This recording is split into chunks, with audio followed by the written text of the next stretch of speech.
Let's begin by telling you that the president of the Nigeria Labour Congress, NLC, Joe Ajaero, has returned to the Labour House after honoring a police invitation.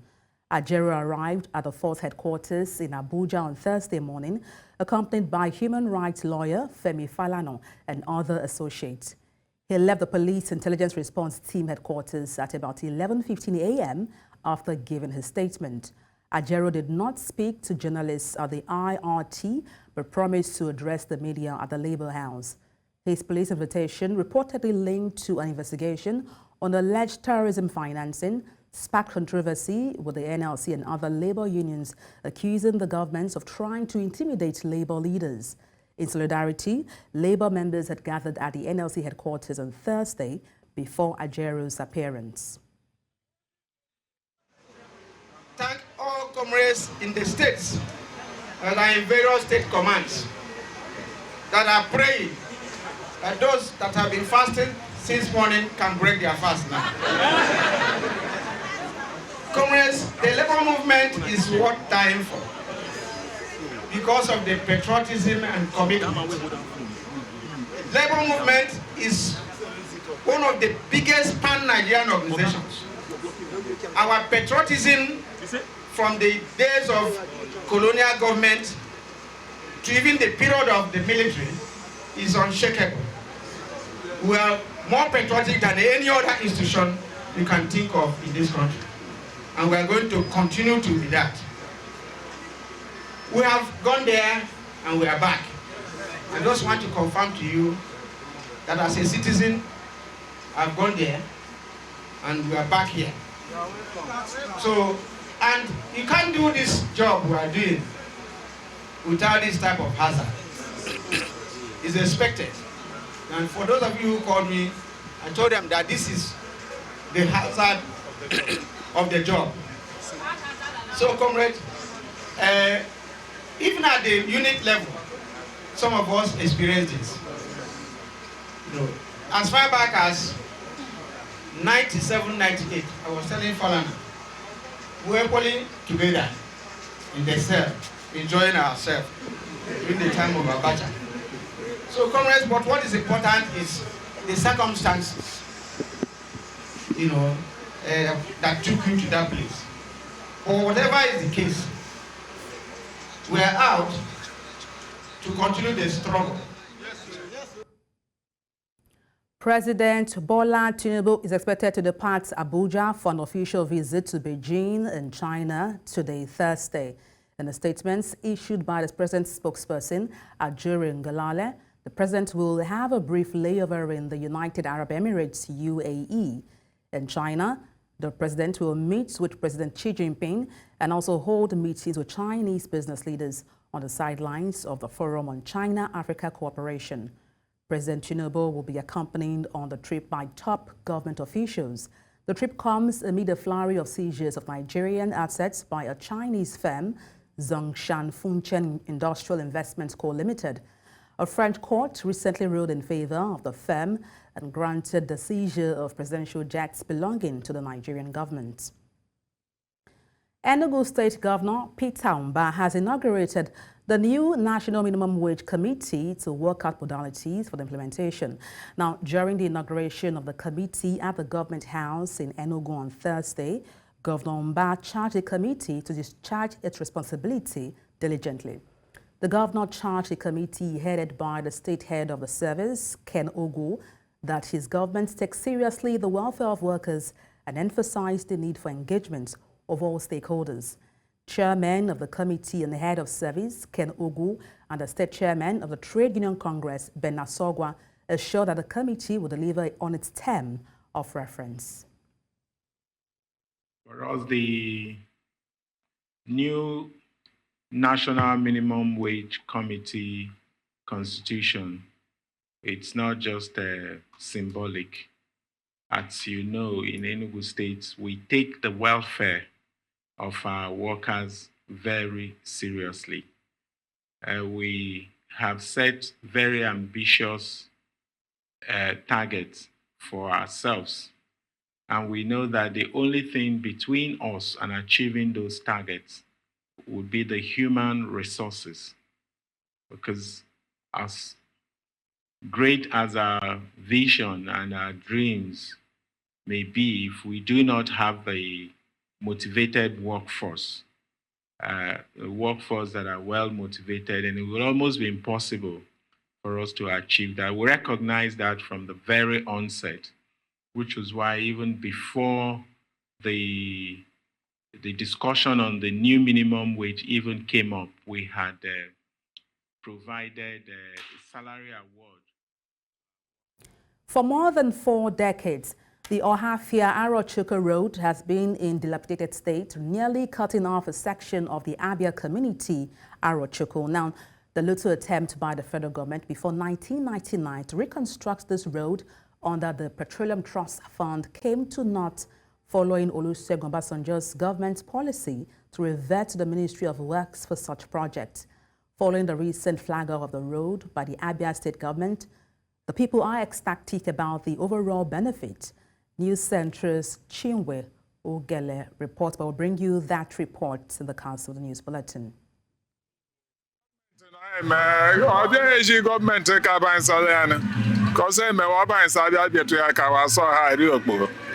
Since after its rehabilitation during Shehu Shagari's regime, there has not been any other one apart from the periodic palliative measures done by the state and federal governments. Since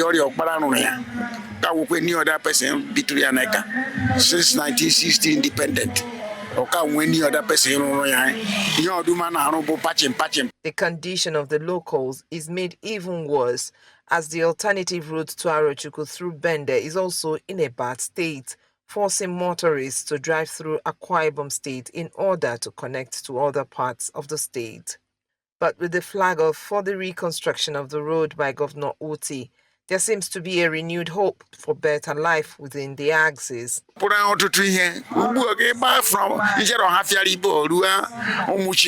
and I get 2,500 because of us at them. But on Baba was on one. On Abuja by 1,000. You don't have your Umuchi. And the cyclists. But for the gay buy a moto, they buy 500, more 400. Oh, your bull was on one bar. Oh, we be low opium. Because also got a quite half of.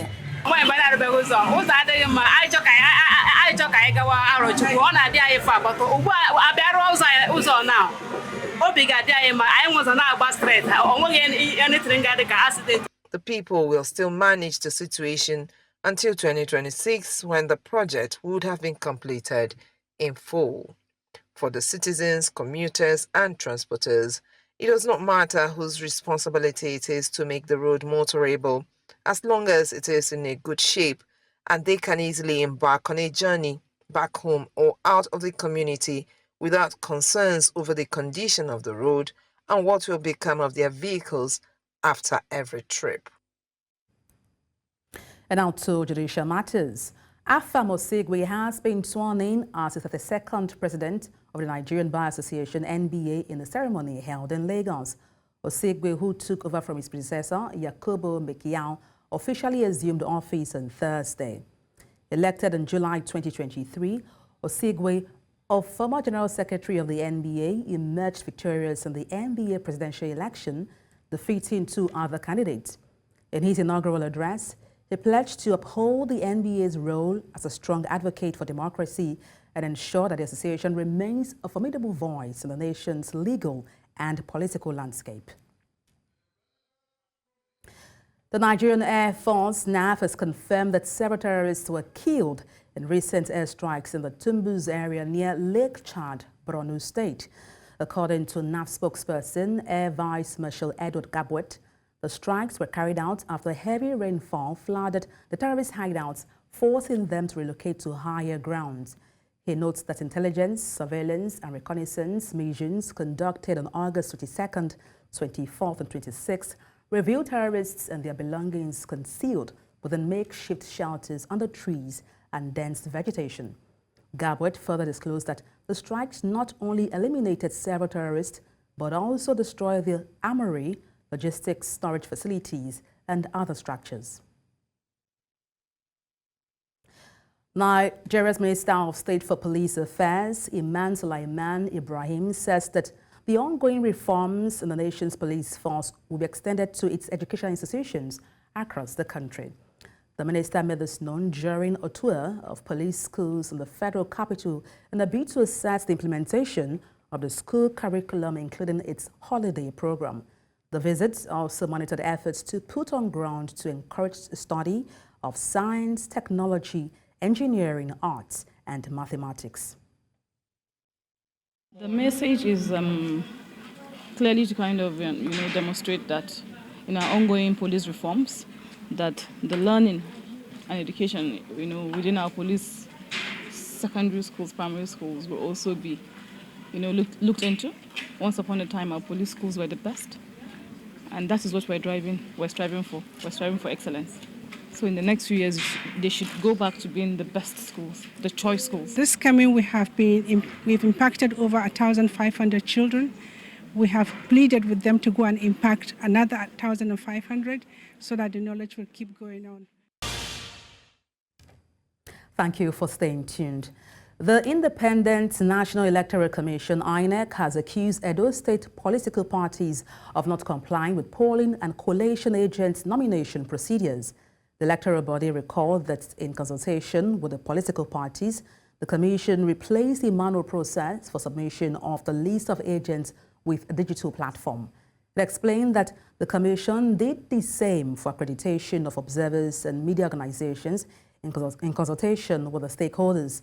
INEC Chairman Professor Mahmoud Yakubu, while speaking at a meeting with political parties on the 2024 Edo governorship election, also asked that the Commission also replace the manual process of recruiting ad hoc staff with a digital platform called the INCREPS.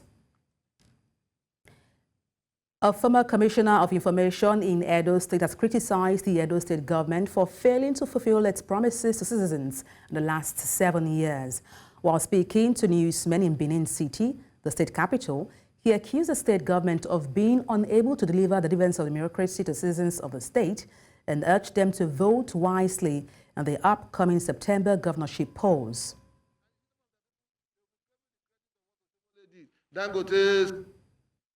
You say you promised Benin Industrial Hub, we can't find it.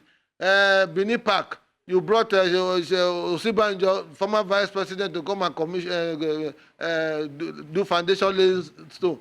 We can't see that place is taken over by forest. What are you saying?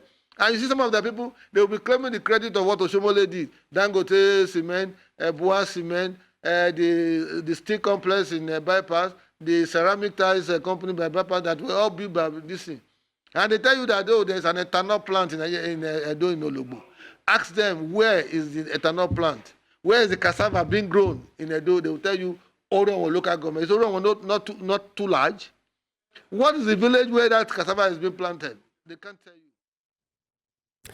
And now to education matters, where the former Vice President Atiku Abubakar has criticized the federal government's directive setting 18 years as the minimum age for admission to tertiary institutions, describing President Bola Tinubu's administration as behaving like a lost sailor at sea. Atiku expressed his views in a statement on his Facebook page, condemning the policy as an absurdity and disincentive to scholarship. The directive issued by the Minister of Education, Tahir Maman, aligns with the 6334 education system and mandates that candidates under 18 years should not be admitted to tertiary institutions. Atiku argued that this age limit policy undermines academic pursuit and fails to recognize individual academic readiness. And to unpack this, we're joined by Executive Director Natty Young to lead initiative, and that's Elvis Akpobe. Good evening, glad to have you join me. Good evening, thanks for having me. All right, let me start by asking what your thoughts are on former President Atiku Abubakar categorizing the higher institutions age limit as one that belongs to the Stone Age.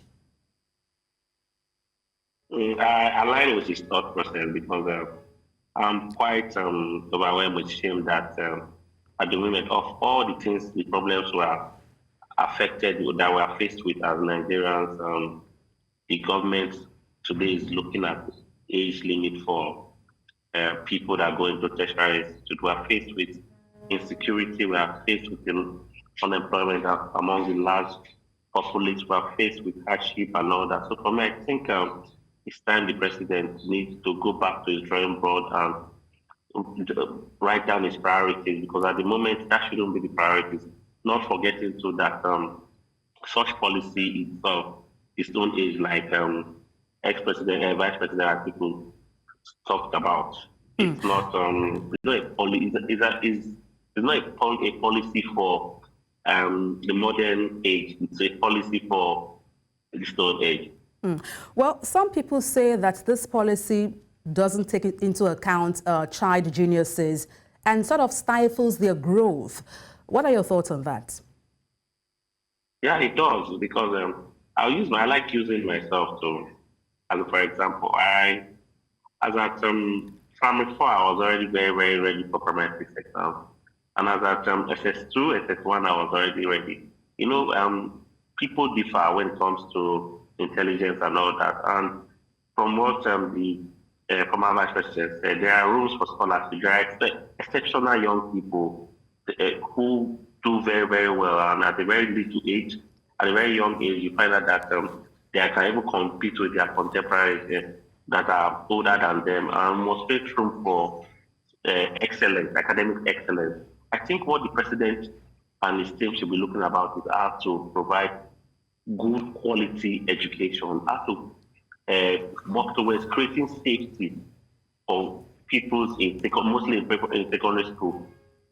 Just mostly because there are people at the moment who don't send their kids to school, mostly in the northern area of our country, just because they are not sure that children will return back home. I think that should be the priority of this government, and not talking about age limit for pupils of secondary school. Well, let's look further regarding the rationale behind this age limits, a little closer. Some persons believe that these age limits are necessary to help the cognitive reasoning of students, and by so doing, making them less impressionable, or if you may, not easily influenced. What do you make of that? It's everything rises and falls on family. If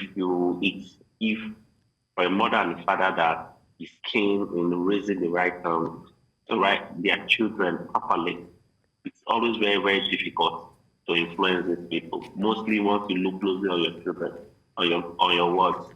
Like I said, I always want to use myself as an example. I have parents who, even from afar, when I'm doing something wrong, to an extent they know. So I think aside from criticizing government often, parents should know that they must play a pivotal role in raising people, raising their children, which will in turn, because their actions and inactions will in turn affect our society. So it has nothing to do with age. If you raise your child well, they won't be influenced. Even when they are about being influenced, if you make them your friends, they will say it out. So I think because of the struggles of life, parents have shown a handful of parents have shown their basic responsibility, which is to, be very, very observant and raise their children right, because those children, what they see at home, how they are raised at home, reflect the society we have today.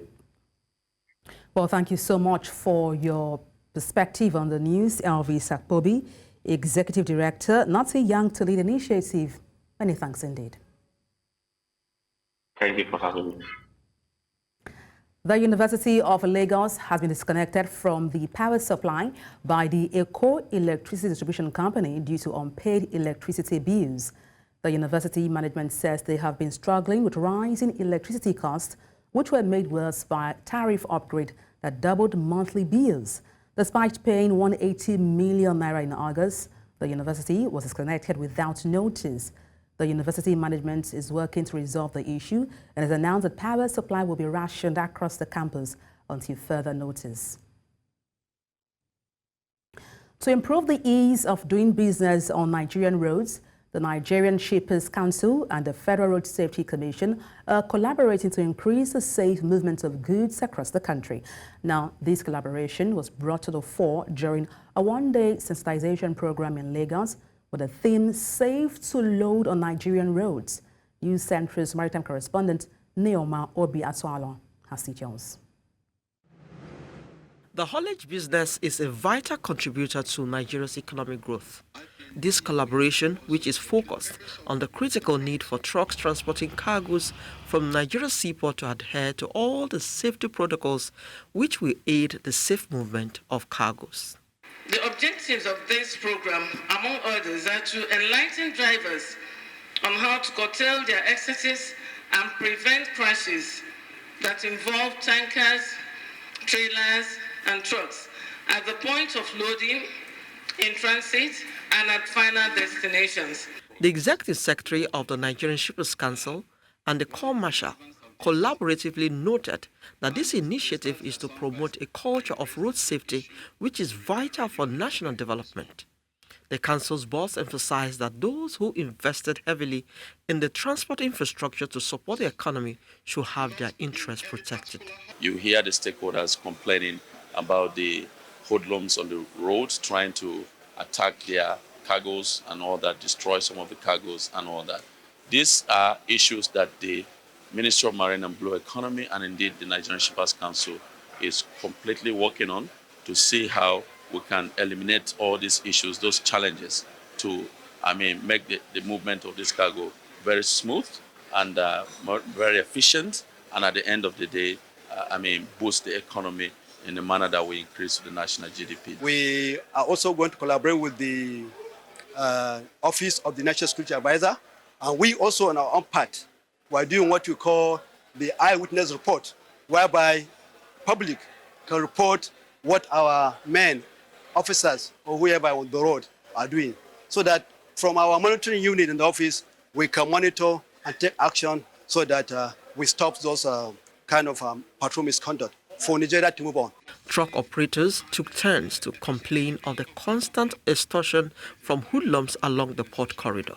We are partners in progress with Nigeria Shippers Council, Federal Road Safety Corps, VIO, the Last Mile, MPA, and other relevant stakeholders in promoting compliance with safety rules and regulation for safe and secure movement of trucks and cargo on our highways.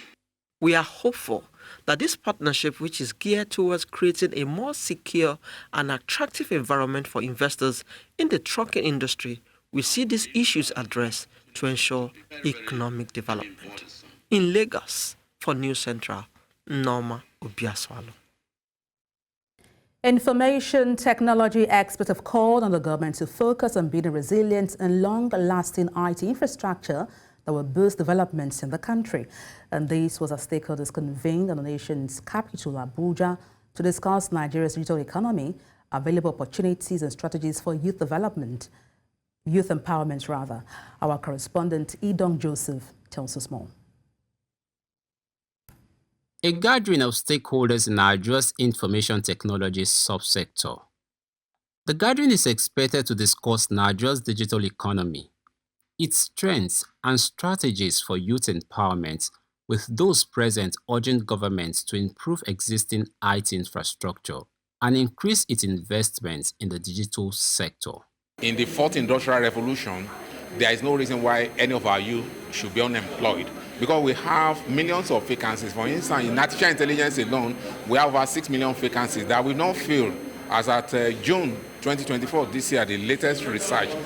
They also urged the governments to empower young Nigerians with relevant IT skills and address challenges inhibiting the development of the IT sector.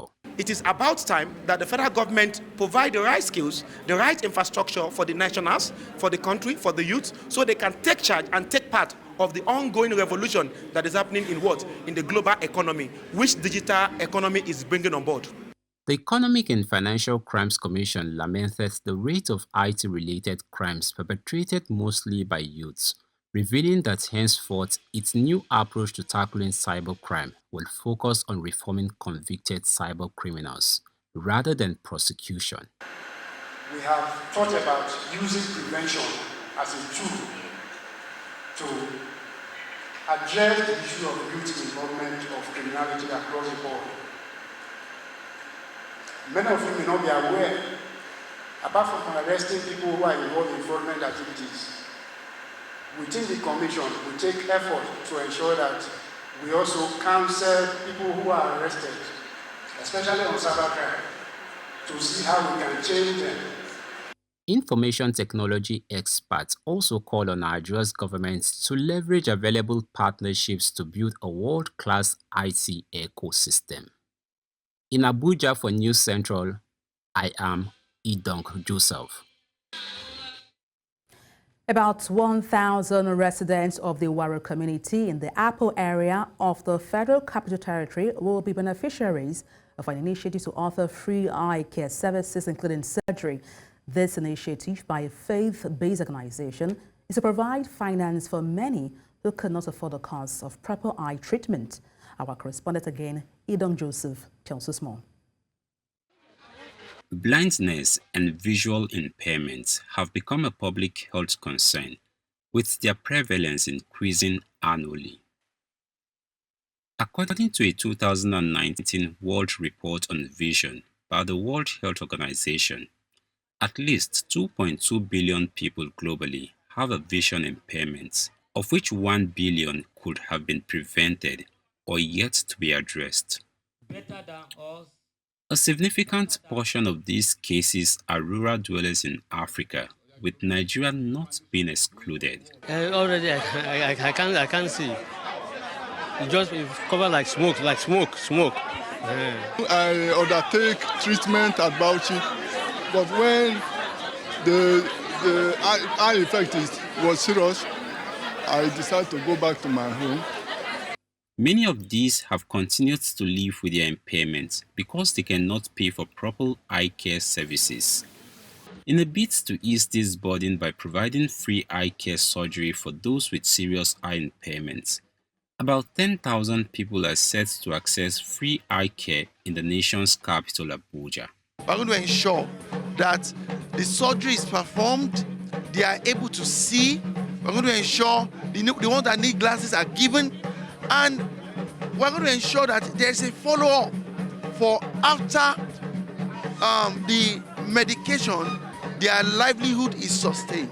Not only are we having the free surgeries in this adopted primary health center, we had to renovate. We had to, they didn't have good water supply, so we had to ensure the borehole was provided for. Some of the beneficiaries here expressed optimism about regaining their sight after the treatment. Based on the professionals handling it, I believe it's going to solve my problem. I trust God that after this treatment, everything will be over for me in Jesus' name.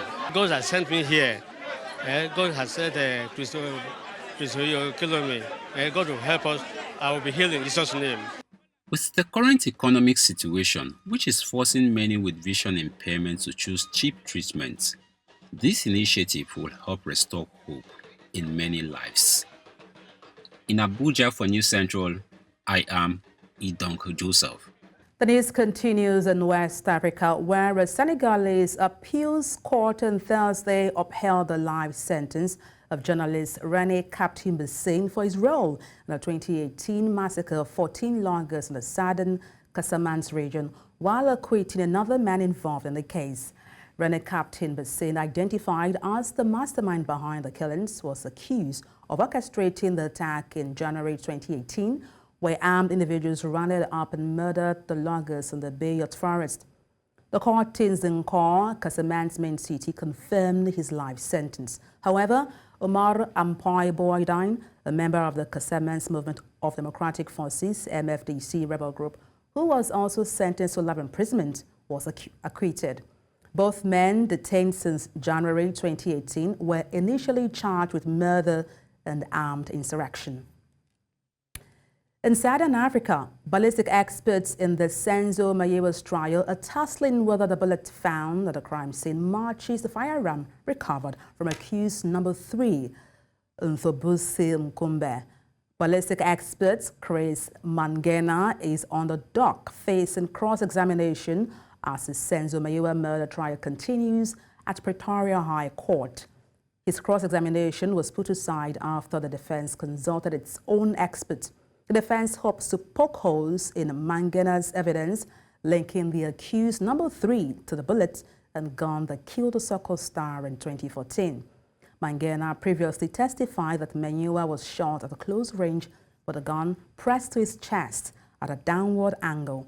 Meanwhile, the state has indicated that its case is nearing the end, with at least 2 witnesses likely to be called. And to dissect this, we're joined by Elton Hart, attorney with the University of Johannesburg's Law Clinic. Good evening from here. It's a pleasure to have you join me. Good evening and good evening to the viewers up in the West. All right. Let me kick off by asking what your explanation is in terms of the importance of conflicting ballistics findings between the state and the defense. How might this impact credibility of the evidence presented? No, indeed, if we look at the defense team, and obviously the defense witness still needs to come and testify, and then we'll hear what he says about the testing of the bullet that was found on the crime scene compared to the test shots that was fired. But obviously, if there's conflicting versions by 2 experts, it means that it would render the credibility of the evidence that was used in this case.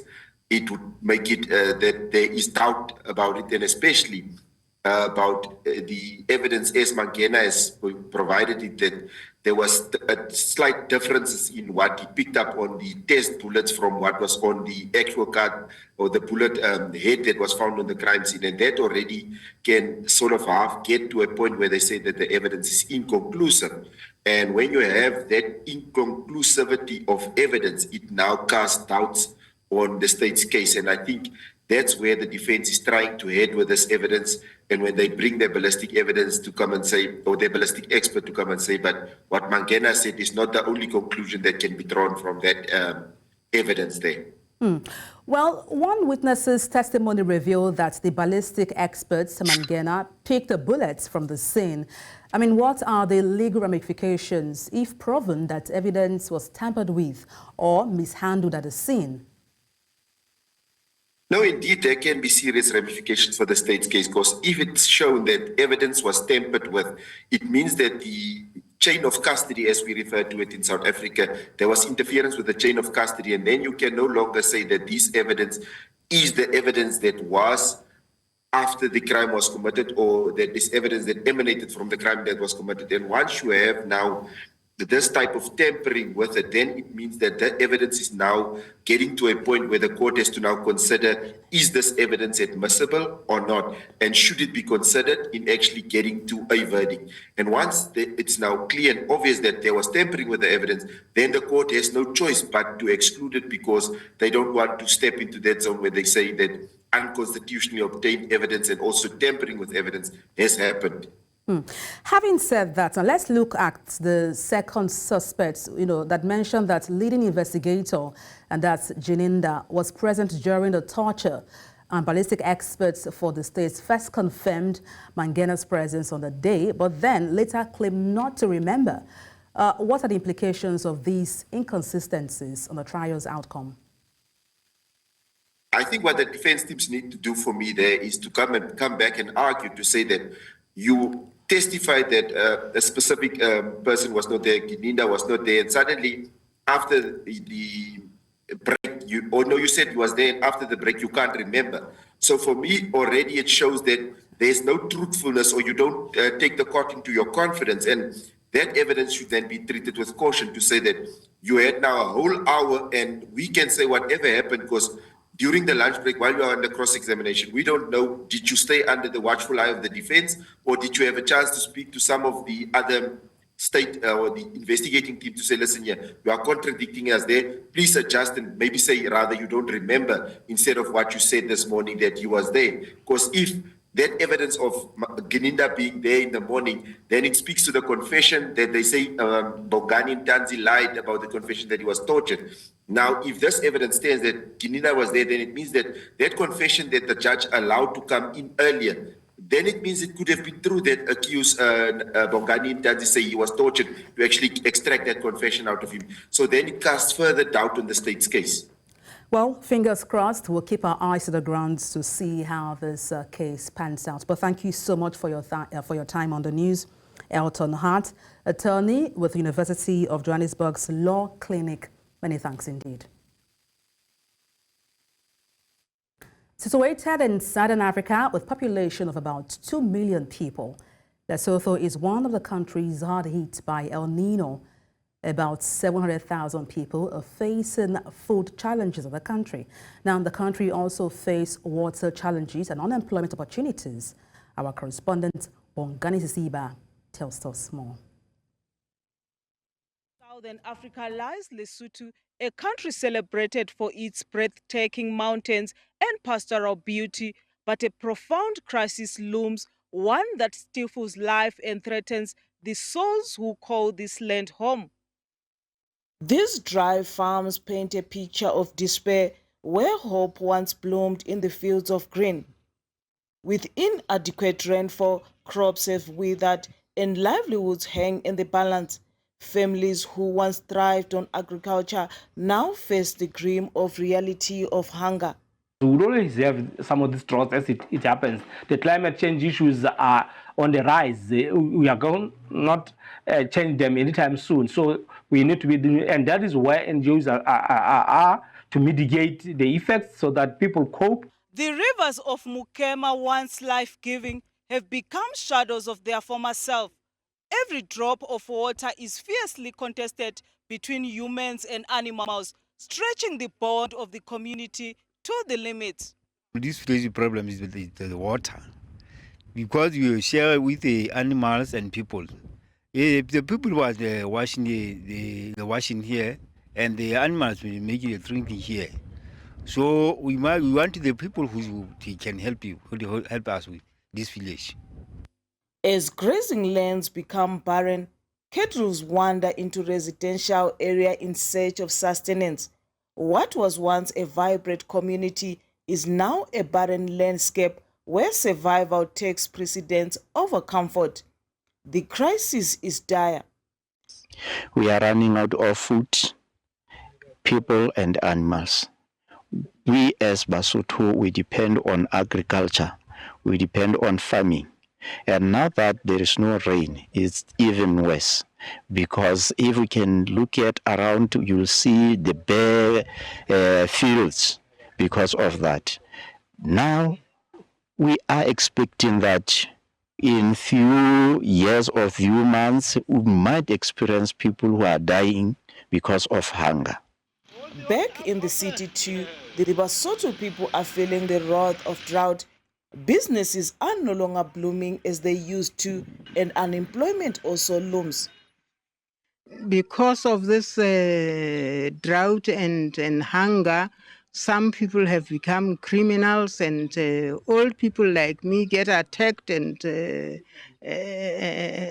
get deprived of whatever little funds they are making, you know. Lesotho is not alone in this struggle.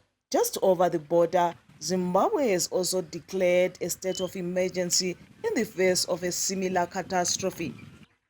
The Southern African Development Community is confronting an escalating hunger crisis that threatens millions. However, with determination ignited amidst desperation, the villagers of Mukema village are beginning a critical battle against the drought to redefine their future. The struggle against drought may be relentless, but so is the spirit of the people of this community. In unity, they cultivate hope, resilience, and the belief they can reclaim their land against this drought and water crisis. In Lesotho, for News Central, Bongani Sisiba. In East Africa, Deputy Secretary General of United Nations, Amina Mohammed, arrived at Port Sudan Airport to meet with top Sudanese officials and bolster humanitarian efforts in the war-torn country. The conflict in Sudan erupted in April 2023, killing tens of thousands and displacing millions. It has precipitated one of the world's worst humanitarian crises, with several areas facing famine. According to the United Nations, at least 20 people were killed when Sudanese paramilitary fired artillery at a camp for displaced people in the country's Darfur region.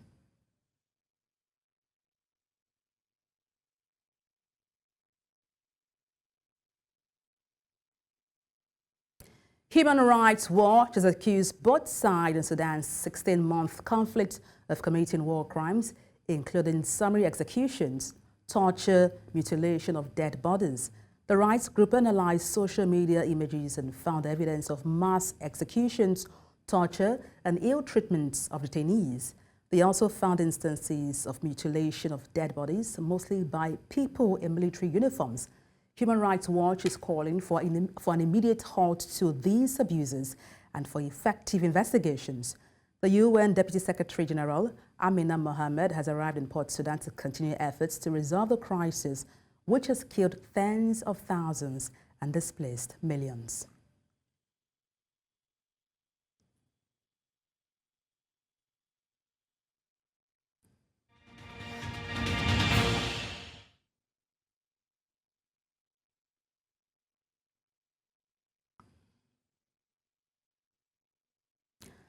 In business, the Nigerian presidency is committed to ensuring the country's removal from the Global Financial Action Task Force grey list by May 2025 deadline. Now, during a recent visit to the Nigerian Financial Intelligence Unit's NFIU in Abuja, Femi Falana, Chief of Staff to the President, affirmed the federal government's dedication to addressing the deficiencies that led to Nigeria's listing in February of 2023. Adebola Ajaero, head of fixed income and FX Chapel Hill Denham Security Limited, made some suggestions that could help put Nigeria off the grey list.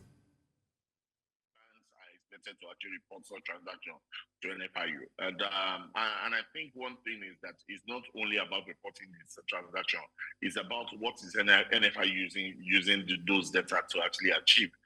Because I'm not sure most people are getting calls or they are getting inquiries around the level of transaction they've been consummating in the banking system.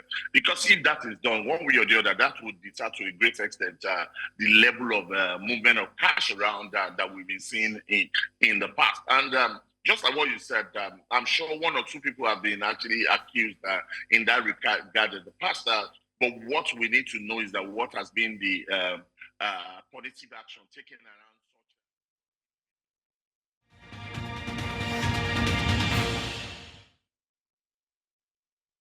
In preparations for the 2025 African Cup of Nations qualifiers, coach Ajaero has called up 25 players. The Cheetahs of Benin will commence their campaign in the qualifier with a clash against Nigeria's Super Eagles in Uyo on 7th of September. Roy on Thursday announced a list of 25 players who will face the three-time African champions. The list consists of goalkeepers, 10 defenders, 7 midfielders, and 5 strikers.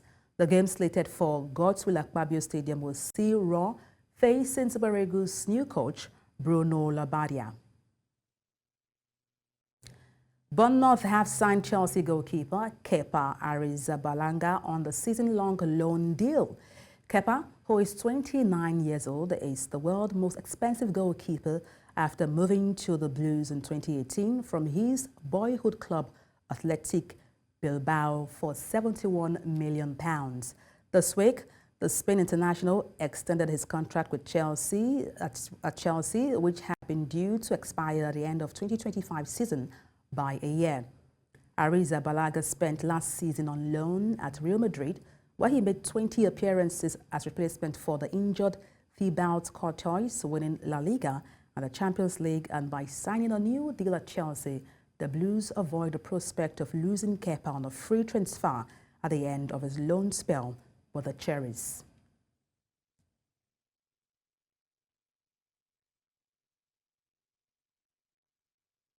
And that's all on the news. Let's take a look again at some of the major stories. NLC President Ajaero has returned to Labour House after honoring police invitation. Ballistic experts have tussled over bullets found at crime scene of Senzo Meyiwa's murder. We also told you that rights group has accused warring parties of war crimes. Send your eyewitness report to the WhatsApp number on the screen and do follow us on social media. We are at News Central TV. You can watch us live on DSTV channel 422, Star Times channel 274, Avo TV and YouTube. Many thanks for watching. I am Adebola Adedugba.